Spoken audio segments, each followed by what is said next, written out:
contemporary society, the workforce has continuously grown to mirror the ethnic diversity of the American culture. The medical field is especially reflective of this change in all levels of occupation.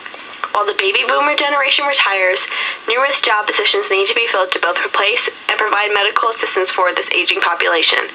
However, shortages in healthcare workers tend to be common occurrences. Instead of filling these gaps with American workers, foreign workers take their places. Through an anthropological viewpoint, researchers seek to explain and understand traits of a society's culture. On the other hand, the study of psychology focuses on individuals.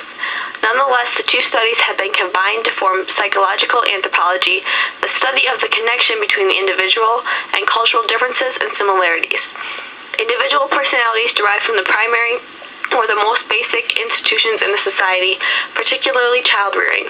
These type of institutions provide socialization for children in a culture, introducing them to the norms and customs of the society. That was raised?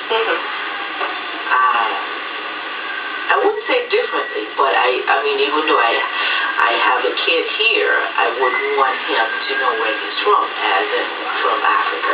So some part of his, I call it high school. We refer to it as secondary school. I plan for all my kids to go to high school in my country, in Nigeria. Okay, cool. However, everyone's individual experiences are different, and these experiences ultimately determine one's personality. By definition, culture is where personalities intersect and shared experiences exist.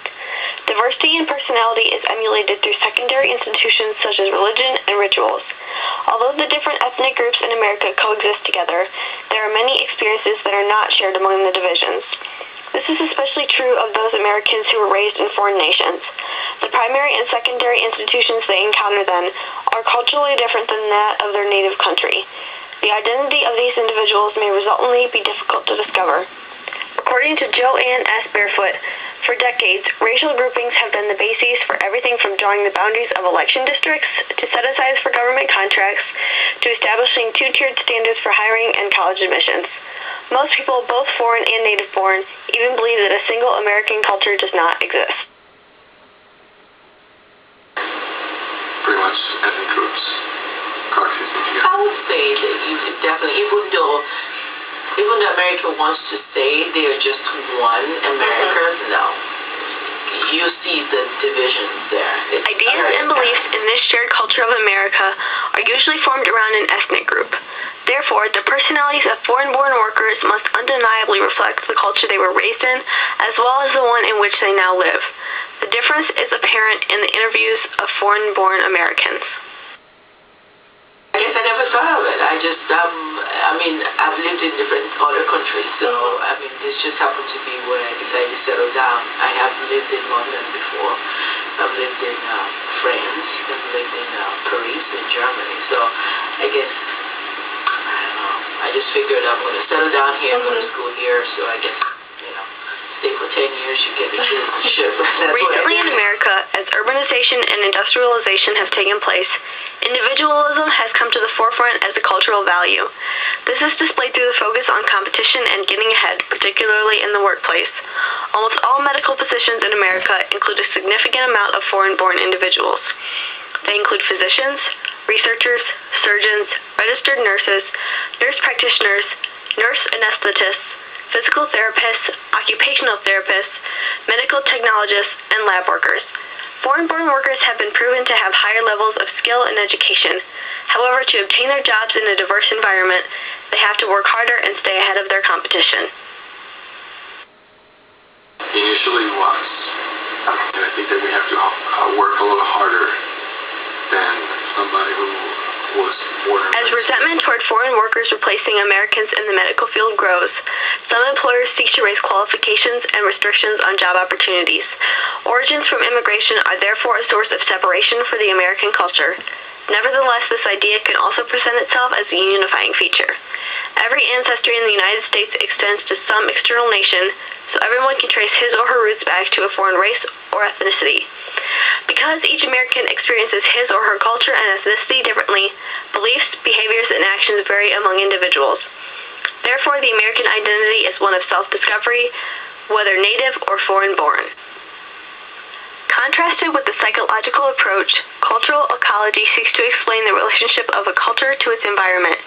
Typically, cultural traits and customs are explained as being adaptations to this environment, particularly as problems. The American environment is one of ethnic and geographical diversity, which creates definite divisions. As an adaptive measure in American society, these lines of division are generally dismissed as being non-existent. However, as the demographics of American society change and minority groups grow, they are forced into recognition as a major part of its culture. This is demonstrated in the frequency of foreign-born workers in the medical field. Cultural ecology focuses on culture as a whole, but ultimately it relates to individual identity because both ideas are inseparable. On the other hand, behavioral ecology interprets individuals' adaptations in their environment. This type of study examines individuals' adaptations and ties them to troublesome features in one's environment, which would be, in this case, the diversity in the American medical field. Foreign employers only make up 25% of the workforce. Employers may seek foreign-born workers to add to their hospital's diversity, but the path to occupational security for these workers is not without struggles. Obtaining certain work visas also requires certain license exams as well as competency in English. Nonetheless, foreign-born workers have been proven to perform more professionally than American workers. As a final adaptation, they also tend to settle in urban areas near their work environment. Finally, interpretive anthropology seeks to subjectively examine the lives of foreign-born workers from the inside out. The purpose of this approach is not to just explain culture and identity. It is to understand what it means to actually be an individual in that certain culture. In America, the idea of ethnicity is prominent to that of a unified culture. Only my profession. I usually refer myself the first thing I usually refer myself is from where I am from. So. Even though both of these individuals are foreign-born American citizens, they each have different views of their cultural identities. In conclusion, each approach examines the situation of foreign-born workers in the American medical field in a different light. Nonetheless, each comes to the same conclusion. Ethnicity presents a dynamic influence on the life and the culture of the American people.